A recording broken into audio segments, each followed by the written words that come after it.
Hello, welcome to my channel. My name is Ashley. Thank you so much for joining me today. In today's episode, I'm going to be giving my slightly let's just say spoiler review of Marvel's What If so far. Now, I actually started my channel after What If premiered, so I didn't get episode 1 out, right around the time that it premiered. So I'm going to be actually reviewing it in this video. It's going to be a very short review because I really want to get into episode 2, which I watched most recently, and I'm very excited to be talking about it. So let's get into Marvel's episode 1, What If Peggy Carter Became Captain Carter? Now, I'm just going to break it down between like the good and the bad, so I don't ramble on about it. The good is definitely that I really like the fact that Peggy Carter became Cap. Now, don't get me wrong. I love Steve Rogers as Cap. He's Cap to me.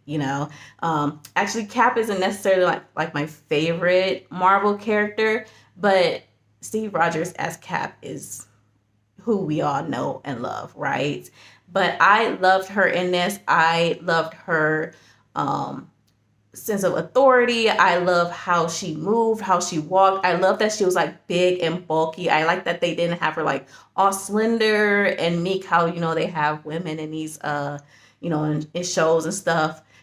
She got that super serum inside of her, and she changed. Her physical body changed, and I really like the fact that they demonstrated that.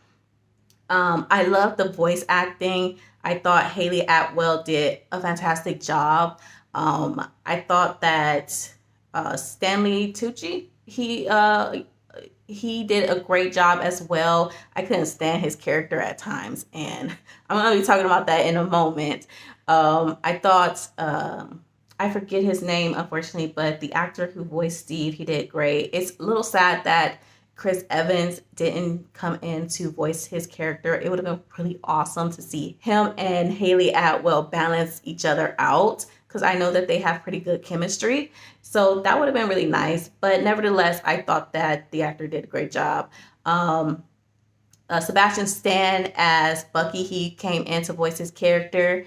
Talking about the characters a bit, specifically with like Bucky, I have to say that they didn't do much with him, and that was kind of sad. He was mostly like the jokester. He did a lot of like one-liners, and I felt like he had a lot more to offer, or I would have liked to see a little bit more of him. But understandably, this is Peggy's story, and so we're following her.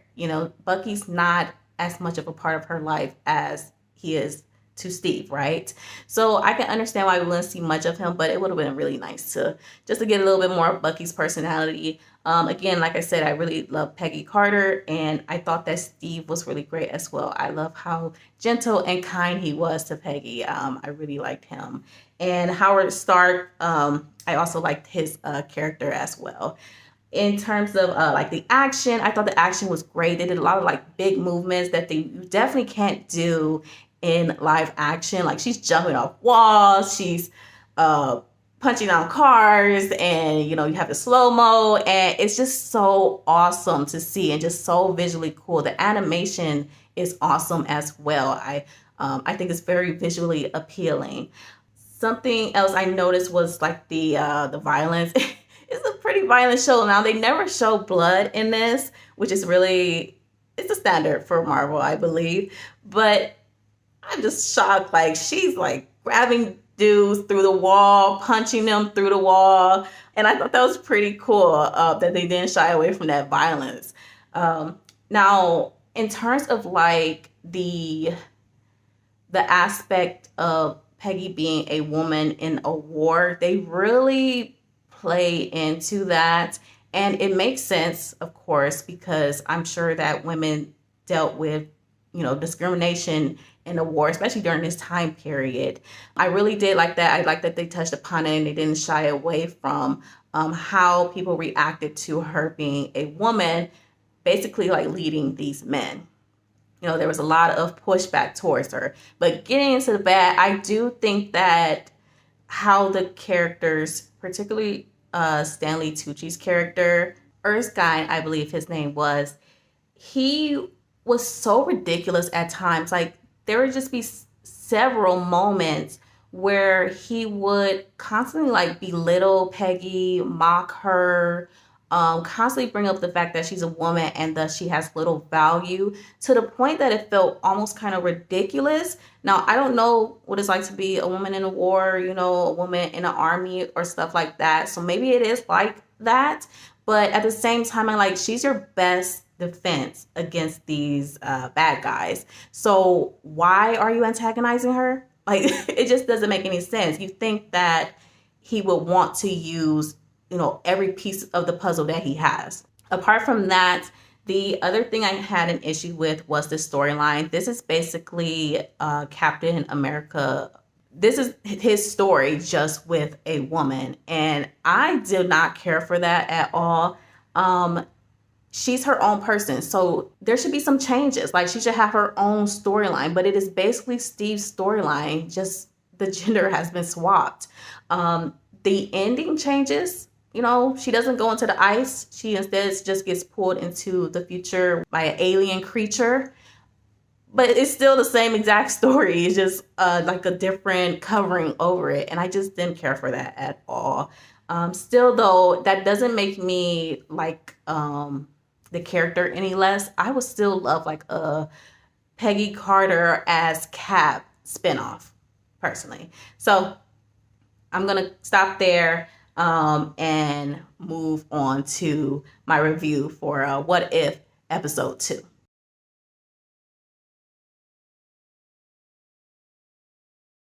So let's get into my review of episode 2, What If T'Challa Became a Star-Lord. I have to say, even though we're only 2 episodes in, I definitely preferred this episode over the other, purely because, well, one is T'Challa, but 2, because he has his own storyline. And I feel like Peggy kind of got the short end of the stick where she didn't get her own story. And so I hope that future episodes of this show, you know, if we're going to change up the characters, at least also change up the storyline. I hope we get that. Now, I'm not going to get too deep into the plot and everything, because I feel like this whole episode is mostly just a big character study, and I kind of want to keep this video a little short.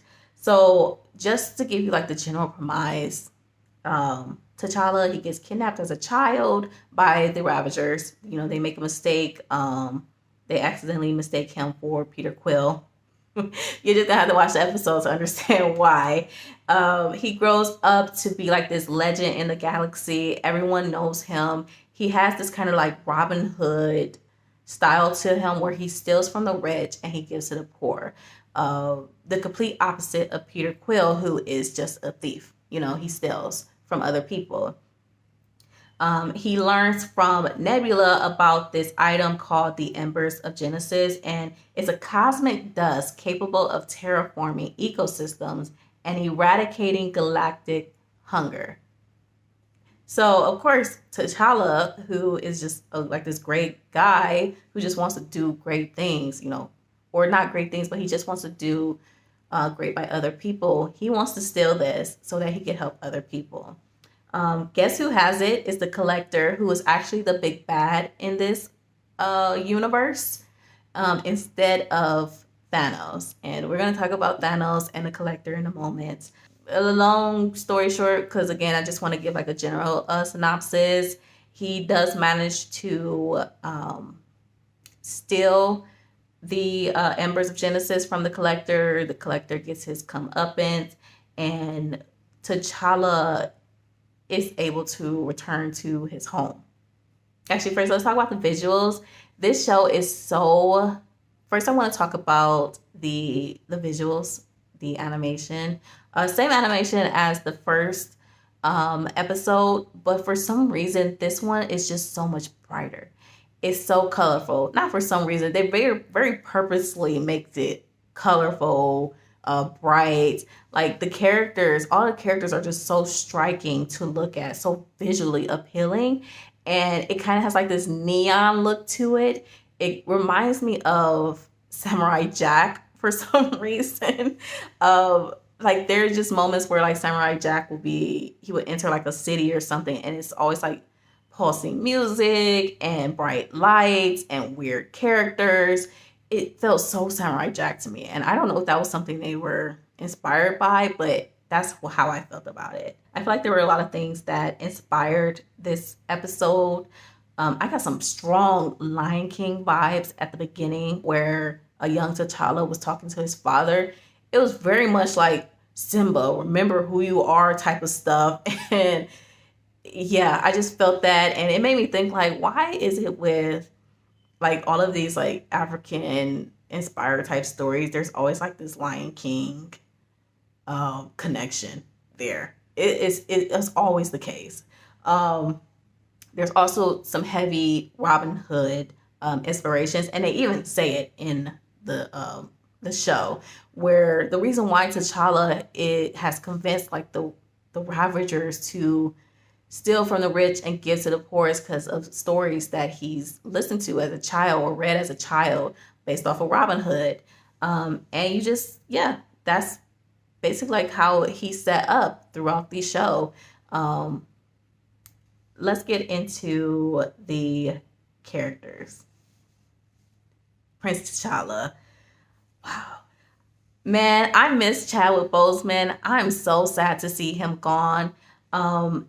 Just seeing this character. Yes, it's an animated character, but the feel of the character, the way he walked, the way he moved, his like all the little nuances, like when he would lift the eyebrow or smirk, was just all so great to see. And even though he was raised by the Ravagers, and I do think they had some influence on how he, moves about, I also think that's all mostly T'Challa. Like, I feel like that's how he was in Black Panther. He had a lot of swagger. He had a lot of charisma. And so I feel like regardless if he was raised by the Ravagers, he would have still turned out how he does in this show.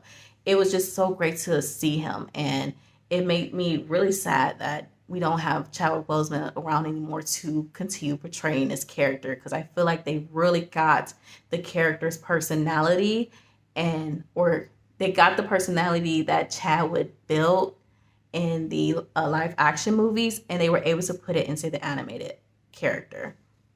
The voice acting was really good. I felt like the accent was a little heavy. It felt a little much to me, but maybe that's because I just haven't heard it in so long. What else? He has like a very kingly vibe to him. It was just so nice to see T'Challa just moving out and about, and you understood why people respected him, because he just had this feel to him that was impossible to ignore. Like you don't ignore T'Challa, right? And he has a way with words that can really convince people to change their ways. So it's understandable why Yondu and the Ravagers went the Robin Hood route, right? And there's this funny moment also with Thanos, who again, he's not the big bad, the Collector is, and it's learned that T'Challa actually convinced Thanos not to, or he had like a talk with Thanos, and it convinced him not to do his whole genocide plot. Yeah, that's how charismatic T'Challa is. Like, he can talk Thanos out of something. It was very weird to see Thanos in like a normal setting, by the way. Let's talk about Yondu, voiced by Michael Rooker. It was so great to see Yondu. I really like Yondu's character, and I was really sad that he died in Guardians of the Galaxy 2. I think Michael Rooker does such a great job voicing this character. I love the bond between him and T'Challa. It's definitely stronger than the bond between him and Peter Quill in the live action movies. And I think part of that is because T'Challa is a bit more assertive, a bit more sure of himself. And it makes me a little curious as to why Quill wasn't. Maybe it's because T'Challa had both his parents in his lives, and they were both such strong forces in his lives. I think his earlier influences helped shape him as the man that he was. in addition to him being raised by the Ravagers. So that's interesting. Just the differences between T'Challa and Peter Quill, both of which were raised by the Ravagers. But yeah, I love the bond between them. It was a very much father-son bond. Yondu will be all like, don't mess with my kid. And I'm like, oh, that's so sweet. And it does make me wish that I had seen a little bit more of that kind of care that he can give to his charge in the live action. So Yondu was great. He did not die in this. Thank you. Thanks very much. Another character I want to talk about is Nebula, played by, voiced by Karen Gillan. We get a completely different Nebula in this. She's not a robot. I can't even remember how Nebula turns into a robot in the live action, but she doesn't have a great relationship with Thanos, of course, but she's not like deeply bitter. She's very sexy and sultry. She has long blonde hair. I'm like, oh, is this what Nebula would have looked like if she hadn't been, I guess, experimented on? Or I'm not sure what happened to Nebula in the actual films. But yeah, at first I was like, oh, we're gonna get like this sexy character. Okay, all right, I guess we'll have that. But she turned out to be really cool. Like, I love the way that Karen Gillan voiced this character. She had a very sultry, sexy tone. And again, it was just completely opposite from Nebula's gruff, oh, I talk like this type of tone. I really liked her. Thanos, voiced by Josh Brolin. Again, it was very weird just seeing him in a regular setting. I think that they played a little too much into the whole genocide joke, where he will be talking to someone and that person will be like, well, that sounds like genocide. And he's like, yeah, but it'd be ethical. And I'm like, okay, that's funny. But then they did like 2-3 times. I'm like, okay, genocide's not funny. Let's move on. You did it once. You got a chuckle out of me. Now let's move on. The Collector, voiced by Benicio del Toro. Wow. It's almost like Benicio del Toro. And it's the same way with T'Challa, actually. And Chadwick Boseman. It's almost like Benicio del Toro was actually acting out the character. And I know voice acting is acting, but like, you could take how the character was portrayed in the show, in the animated show, and put him in live action, and it would just be like a seamless transition. Does that make sense? Because the character was just like so animated, so real. Benicio del Toro just put so much life into this character, and I was liking him at the same time. I couldn't stand him. I was like, bro, there's this point where like T'Challa, where he like locks T'Challa in like a cage, and T'Challa's like, bad things happen to men who lock people in cages, and Benicio's like, boy, save your speech for somebody else. And just the way that he like delivers his lines is just so good. He's a great character. I thought he did a great job. We got a little cameo from Howard the Duck. We didn't see much from him. Now, I never really understood Howard the Duck, like his purpose in the MCU or, in Marvel comics. Then again, I never read any comics with him in it. But that's also not fair because we have Rocket Raccoon and Groot. So if I can accept them, then I can accept the talking duck. And I actually really like him. And I like that he was voiced by Seth Green. I thought he did a great job voicing that character. Other things that I want to talk about is, there was a lot of funny moments, really a lot of funny moments. The opening scene where we first see adult T'Challa and he's interacting with Digimon Hanzo's character, Korath the Pursuer.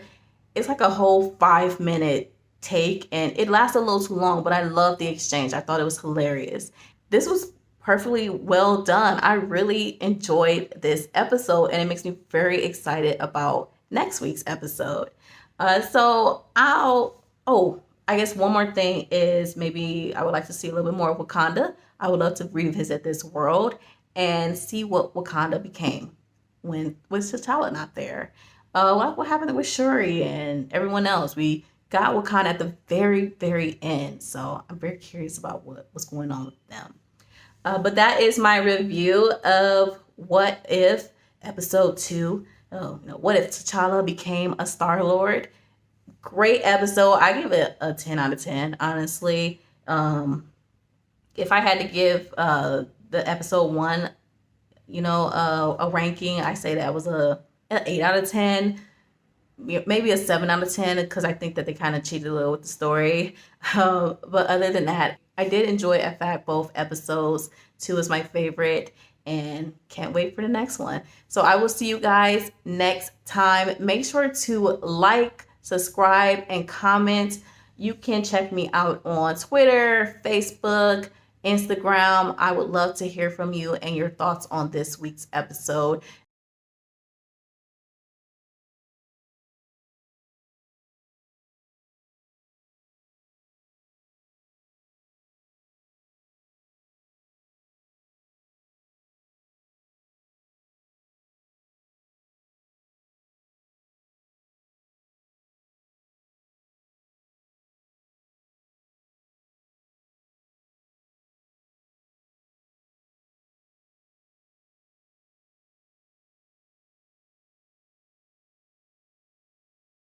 Until next week, I hope you guys have a great week. Bye bye.